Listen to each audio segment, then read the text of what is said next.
Thank you. Enjoy. C'est étonnant parce qu'on voit bien que c'est grillé. En même temps, ça semble un peu plus mou qu'une tranche de viande. C'est assez étonnant. Mais on sent vraiment une élasticité de fibres. Pas du tout de la viande hachée, toute molle, quoi. Il y a vraiment une... c'est une tranche, quoi.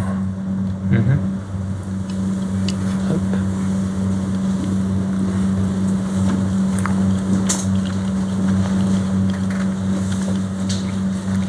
Ah, c'est étonnant, on sent vraiment les fibres du muscle, enfin, comme si on avait coupé une vraie tranche de viande, en fait, quoi. Exactement.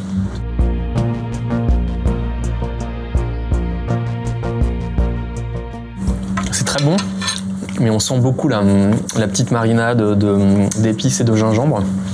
Et il y a peut-être un tout petit peu moins de longueur en bouche en termes de goût qu'un très bon steak, en fait. Mais c'est bluffant. Ça, c'est des cellules qui ont été intégrées il y a à peu près 2 semaines. Et donc, elles commencent à interagir entre elles. Après 2 ou 3 semaines, elles forment ces morceaux de quelques centimètres. Des fibres, du muscle. Selon Didier Toubia, de la vraie viande. Sans antibiotiques, sans hormones de croissance, sans souffrance animale. Mais je pense effectivement que produire de la viande dans ces conditions permet à la fois de réduire les ressources nécessaires, permet aussi d'avoir de la viande qui est produite sans antibiotiques, sans contamination dans le produit final.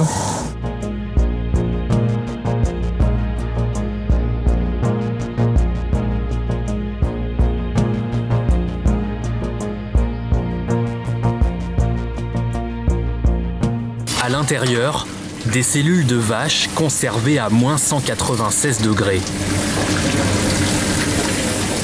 C'est des cellules qui ne sont pas prélevées de la chair de l'animal même. Donc, ce qui permet de prélever ces cellules sans avoir besoin de faire une biopsie ou d'avoir une procédure invasive à l'animal.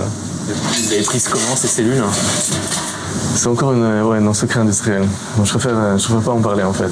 Ils sont vraiment encore vivants, les animaux qui ont des cellules? Tout à fait. Ils sont vivants et ils se baladent dans la nature, ils sont très heureux.